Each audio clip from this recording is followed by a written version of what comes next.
Seja bem-vindo a esse vídeo voltado a cirurgiões dentistas, onde eu vou mostrar este caso que tem mobilidade, perda óssea vertical e foi tratado sem cirurgia através do tecido de granulação. Eu sou a doutora Cristina Miura e eu ajudo clínicos ou especialistas de qualquer área a salvar dentes que outros dentistas condenaram com mobilidade, perda óssea e periodontite sem cirurgia, ou seja, através do tratamento periodontal não cirúrgico. A pergunta que eu mais recebo é: será que é possível mesmo? Esse é um caso de antes e depois, executado por uma aluna. Eu tenho um método chamado Método dos Dentistas que Salvam Dentes, onde eles me enviam seus casos para ajuda no diagnóstico e plano de tratamento e também os seus casos de antes e depois. E esse foi o caso antes, e esse caso foi mais ou menos um ano depois, quase um ano depois, onde a gente já viu, né, a formação óssea e o fechamento das bolsas periodontais. Eu sei que muita gente ainda vai falar: ai, mas extrai esse dente, e eu vou explicar. Por que extrair esse dente não seria, então, a solução mais fácil? Aí não seria melhor extrair? E eu sei que a periodontia ela passou por um período meio obscuro, será que trata? Será que vai dar certo? E esse motivo de insucesso no tratamento periodontal, o tratamento periodontal é difícil, difícil se ainda tiver no paradigma passado de precisar de instrumentação manual, de alisamento radicular. Isso já passou, você vai ver isso em outros vídeos meus, e que você também deve ter pensado que depende muito da colaboração do paciente e que isso também mudou, visto que a periodontia agora é uma disbiose e que, ainda que pareça a solução mais fácil, extrair o dente não é. E eu vou mostrar, através de um outro caso clínico que me mandaram, é que toda vez que um dente for extraído, existe a perda óssea.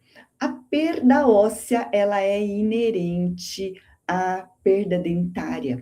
Por quê? O processo alveolar, que é o osso que envolve o dente, ele só existe porque existe o dente. O processo alveolar existe porque eu tenho o dente. Uma vez removido o dente, este processo alveolar, ele se perde. É isso que acontece quando nós extraímos um dente e depois a gente tem um alvéolo de extração, a gente tem uma remodelação e a gente tem uma perda óssea. Isso acontece, tem estudos muito bem descritos do professor Maurício de Araújo, aqui do Brasil, onde ele mostra que nem o implante consegue prevenir ou evitar esta atrofia alveolar, e enxertos depois da extração, eles minimizam, mas eles não eliminam a chance de perda óssea. E aqui entram outras variáveis, como, por exemplo, às vezes um osso muito fino. E uma coisa que pode acontecer é que quando se extrai o dente, e aqui é um caso enviado pela audiência para ilustrar esse risco de perda óssea, onde aqui a gente tem dois elementos. Eu sei que é um caso superior invertido, tá? Eu sei disso. É só para a gente conseguir fazer esse efeito de compreensão didática. São dentes superiores. Aqui existe um risco da implantodontia, que é a proximidade de raízes. Os dentes estão muito próximos. Esse elemento foi extraído e foi colocado um implante mais fino, mas no processo de reparo, ou houve uma periimplantite, eu não sei exatamente a história, foi um caso que me enviaram, é que houve a perda óssea. Só que esta perda óssea, ela envolve os dentes vizinhos. Então, veja bem, num caso desse, onde pode parecer muito fácil, a extração desse dente, e principalmente a extração deste dente, ele vai incorrer na perda óssea desse dente adjacente também. Por quê? Porque este ossinho delicado aqui só existe porque existe um ligamento periodontal aqui do lado. Tá entendendo? Então, não é um pensamento simplista, e eu estou falando aqui para dentistas clínicos também, de que a gente tira o dente e coloca o implante. Esse dente tem osso aqui, porque existe um dente, existe um ligamento periodontal. E se este dente for removido, este osso muito delgado, ele possivelmente se perderá e ele se remodelará. Outra coisa, Aqui a gente tem um dente. Imagina a remoção desse dente. Em área de incisivo inferior, o osso é fininho. Eu sou implantodontista e eu sei do que eu tô falando. É muito difícil ter osso. E aqui, neste caso especificamente, depois que se remove o dente, a gente vai acabar tendo como remanescente um osso muito fininho, vai ter a casquinha do processo alveolar. Ah, mas então vamos fazer um enxerto. Tudo bem, vamos fazer um enxerto. Vai existir uma remodelação, visto que existe um pouco desta perda óssea, e o paciente vai ficar de quê? Tá, vai ficar de provisório. Então, olha só, o tempo de tratamento. Remoção do dente, coloca o enxerto, deixa ali em tempo de provisório, coloca o implante. Será que a gente vai conseguir espessura suficiente? Será que não vai remodelar? São várias coisas que podem até acontecendo. Ah, então vamos fazer implante imediato. Implante imediato é aquele que a gente remove o dente, coloca o implante no mesmo dia, mas veja bem, esse osso é delgado. Existe o risco. Implantes em dentes anteroinferiores, onde a gente acaba tendo esse ossinho bem fino, ele é arriscado. Por isso, nesta situação, pode parecer fácil pensar, vamos extrair, mas a gente pode estar criando um problema futuro que não dá para resolver.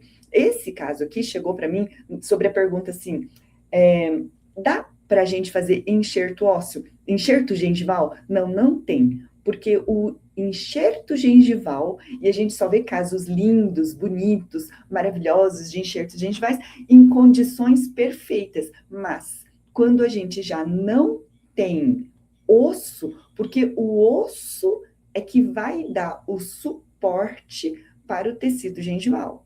Não tem como fazer crescer gengiva para cima sem esse suporte do tecido ósseo. Nesse caso aqui, ó, houve uma perda óssea significativa. Ah, dá para fazer enxerto? Pode fazer um enxerto gengival, o que for, esse enxerto vai necrosar. E se existe uma coisa bem triste, é falar assim, vamos fazer uma tentativa de enxerto. O paciente sofre cirurgia, retira o enxerto do palato. Ah, tudo bem, não vamos tirar o enxerto do palato, vamos comprar. Nós estamos no Brasil, isso é pago em dólar ou em euro, o paciente vai ter esse dispêndio de dinheiro, vamos importar. E aí, nessa tentativa, necrosa, o paciente tem dor pós-operatória, então cuidado, você pode perder esse paciente para sempre, porque ele vai sofrer a cirurgia e depois não dá tempo, não dá para fazer chute. Dito tudo isso, eu acredito que a melhor saída seria manter o dente. Uma outra coisa equivocada que quem não trabalha com cirurgia também não sabe é que a perda óssea alveolar, ela não acontece assim, retinho. Ah, tinha o dente e depois perde os dentes e depois fica assim. Gente, não é isso que acontece. A gente perde em altura, mas a gente perde em altura e em espessura, de forma que não é isso aqui. O que acontece naturalmente, e aqui a gente vê os estágios da perda óssea, onde, por exemplo, assim, ó, o inferior tem o dente, aqui está o processo alveolar de extração, depois tem a remodelação. Veja bem, existe uma perda de altura, depois a gente tem um afilamento. Quando a gente tem a perda em espessura, quando a gente vai passar um implante aqui, está muito fino para colocar esse implante. Ah, dá para fazer enxerto? Dá, mas veja bem, você aumenta a morbidade, você aumenta a complicação cirúrgica desse caso. E depois, isso daqui, com o tempo, vai sofrendo atrofia. Por quê? O processo alveolar é dente dependente. Existe osso ao redor do dente porque existe dente, existe ligamento, e é isso que não está sendo pensado e não está sendo falado. E às vezes o dentista, de uma forma muito simplista, pensa: ah, vamos fazer tratamento periodontal que não dá certo. Dá certo, mas cuidado, que às vezes a opção de extrair vai ser pior. Depois sofre uma atrofia óssea e depois acaba acontecendo isso daqui. No superior é a mesma coisa, extrai o dente, vai ter a remodelação e depois, com o passar do tempo, ele vai se afilando. O paciente vai envelhecendo, o paciente vai tendo alguma perda óssea, é natural da idade que a gente tem uma atrofia. Se os níveis, por exemplo, de vitamina D, que eu falo muito na formação dos dentistas que salvam dentes, vitamina D, B12, que ela é depletada com o uso de medicamentos, algum dos medicamentos antidiabéticos orais ou hipoglicemiantes orais mais comuns. Então, além da perda que o paciente diabético já tem, ou ele envelhece, em algum momento ele se torna diabético como um processo do envelhecimento, e a gente começa a ter essas perdas teciduais. Pensa bem. Agora, o dente a gente consegue manter isso daqui em saúde. Talvez você esteja se perguntando assim, mas por que é possível resolver o caso sem cirurgia? E aqui eu vou trazer um pouco da literatura científica, tá? Eu tenho participado dos maiores congressos internacionais e esse aqui é o professor Luigi Nibali, encontro no Europério, nos congressos do International Academy of Periodontology. Em 2025 eu estive na Malásia, ele acontece uma vez a cada 2 anos num continente diferente. Em 2023 eu estive na Croácia e isso vai mudando. E o professor Luigi Nibali, ele publicou uma revisão de literatura e falando sobre tecido de granulação periodontal. Remover ou não remove? Remove ou não remove? Eis a questão. E ele fala sobre o potencial imunomodulador. Imunomodulador ele melhora a resposta imune, defesa e reparo. E as características das células tronco são aquelas células que podem se transformar em qualquer célula, inclusive célula óssea, presente no tecido de granulação e também levantam especulações sobre o potencial regenerativo do tecido. E aqui eu trago uma reflexão que a medicina valoriza demais a célula tronco e quer a célula tronco de qualquer tecido, do cordão umbilical, de onde for, e a odontologia vá fora. E eu espero que depois de você assistir essa aula, você consiga compreender a importância do tecido de granulação presente no tecido ósseo. O que tem aqui dentro? Aqui dentro tem um tal de um tecido de granulação, que é um tecido de reparo. Já vou falar das características disso.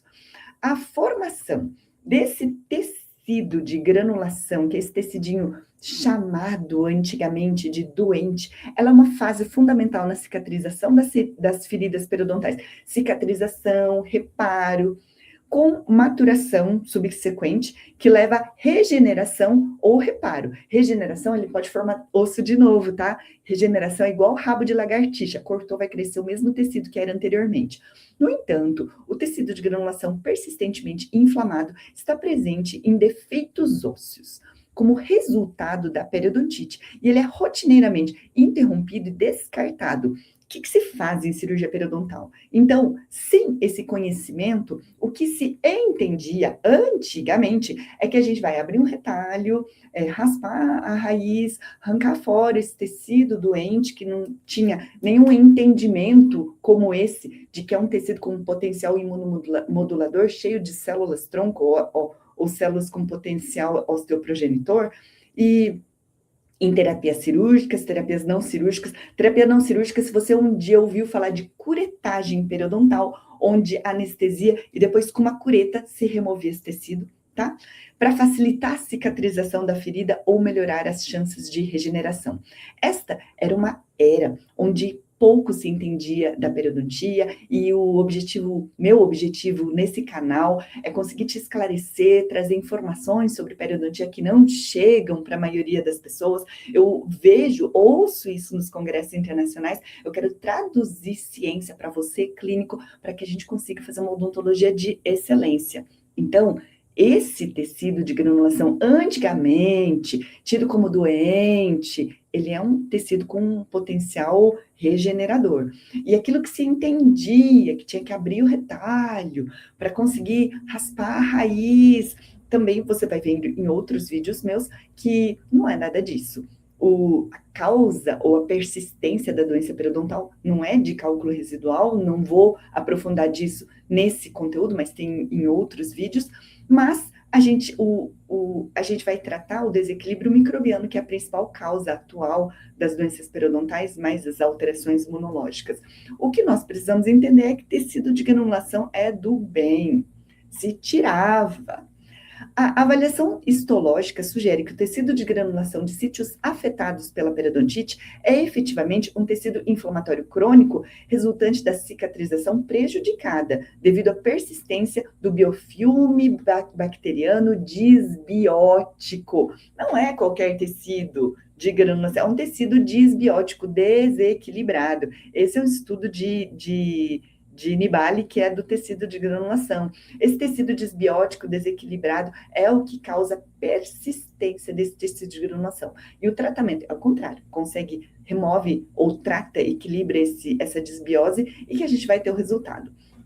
Ele ainda mostra em outro estudo as diferenças do tecido de granulação. A gente tem um tecido de granulação acima da gengiva, que ele acaba chamando de tecido de granulação supraósseo,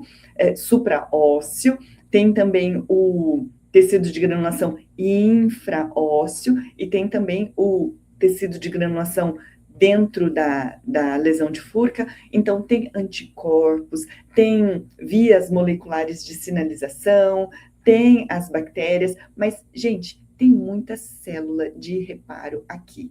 Esse tecido de granulação está sendo estudado e ele tem um potencial osteoprogenitor.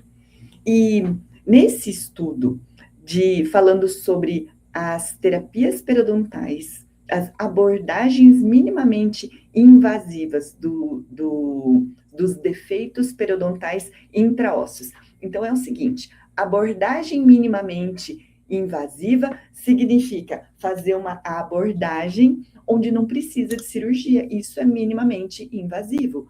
Para quem ainda só ouviu falar de terapia cirúrgica para bolsa periodontal, existe outro caminho que já está sinalizado pela literatura científica, que são as terapias periodontais minimamente invasivas, não cirúrgicas.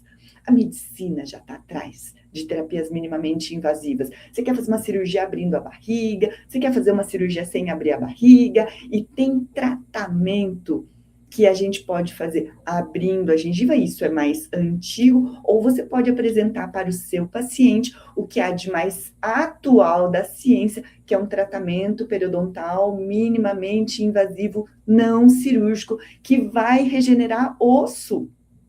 Não precisa de cirurgia, não precisa colocar um material de reparo, porque como a gente mostra nesse caso aqui, a gente conseguiu este resultado sem cirurgia e sem acrescentar nenhum biomaterial. E esta abordagem minimamente invasiva reduz o trauma tecidual durante a instrumentação, porque não vai ter trauma cirúrgico, vai ser minimamente invasivo, e isso mantém íntegros os vasos sanguíneos, estabiliza o coágulo sanguíneo ao redor das superfícies radiculares debridadas. O importante é controlar e equilibrar o biofilme dentário disbiótico e direciona a cicatrização para um resultado regenerativo. Porque o tecido de granulação ele pode tender para a defesa ou ele pode tender para a regeneração. É conseguir controlar esses aspectos inflamatórios e ele aumenta o ganho ósseo. E é isto que molecularmente aconteceu nesse caso.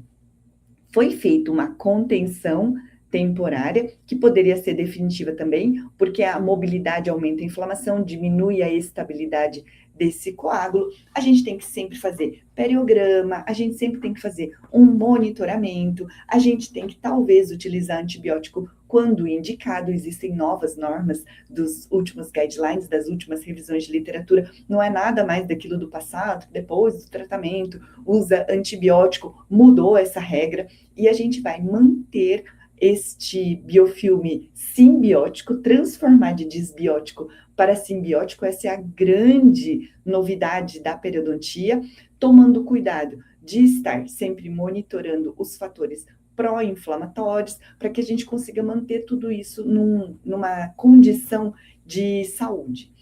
Portanto, o fechamento de bolsas sem cirurgia, a neoformação óssea sem cirurgia, é uma questão de diagnóstico correto, bolsa infraóssea, de tratamento adequado, onde você vai contemplar a manutenção a estabilização desse tecido de granulação, de tempo. Por isso, dentro do método dos dentistas que salvam dentes, a gente faz um tratamento, um acompanhamento em longo prazo, onde a gente vai estar sempre cuidando para que esse paciente acabe não tendo mais perda óssea, para que ele não tenha uma progressão da inflamação, para que esse biofilme não continue disbiótico. E se você ainda duvida que outros casos possam ser mantidos ou tratados sem cirurgia, olha só, defeitos intraósseos no tratamento periodontal não cirúrgico. Esse é um artigo de 2014 do próprio Luigi Nibali, onde ele mostra o caso dele mesmo 12 meses após o tratamento periodontal não cirúrgico. Outro caso dele mesmo após com tratamento não cirúrgico. E as abordagens minimamente não minimamente invasivas para tratamento de bolsas intraósseas. E veja só, ele conseguiu isso em vários centros, um estudo que não aconteceu só no consultório dele, em vários outros centros. E é isso que a gente consegue, é isso que a gente precisa saber para conseguir resolver casos como esse. A diferença para casos que se resolvem e os casos que não fecham bolsas é conhecer os pontos de perigo para tomar as decisões diagnósticas corretas. Observa os pontos de perigo do paciente, observa interferências oclusais, observa a profundidade de sondagem, observa a condição sistêmica do paciente, observa se o biofilme é disbiótico ou simbiótico, observa se o paciente está retornando numa frequência adequada para saber se a gente está conseguindo monitorar esse caso, e isso é a grande diferença entre um caso de bolsa profundo que não fecha, se você já tentou fazer um tratamento periodontal e já colocou na cabeça que pério não funciona, é melhor extrair o dente, talvez lhe faltem esses conhecimentos para tomar a decisão diagnóstica que vai direcionar para um outro caminho. Um é aquele caminho de que não dá certo, ou trata e volta, ou fica só recidivando, ou a bolsa que nunca que fecha, que são outros paradigmas, aqueles que ficam só pensando ou em cirurgia, e aí faz essa cirurgia. Qual a certeza que a gente vai conseguir manter isso daqui em estabilidade? Ou está num paradigma de que a gente vai fazer só o controle de placa, e se o paciente não controlar a placa, não resolve. E aí, tem gente que tem muita placa bacteriana e tá tudo bem. Mas esta nova abordagem, olhando para o biofilme disbiótico e a hiperresponsividade, uma responsividade natural do sistema imunológico, é que vai fazer a diferença.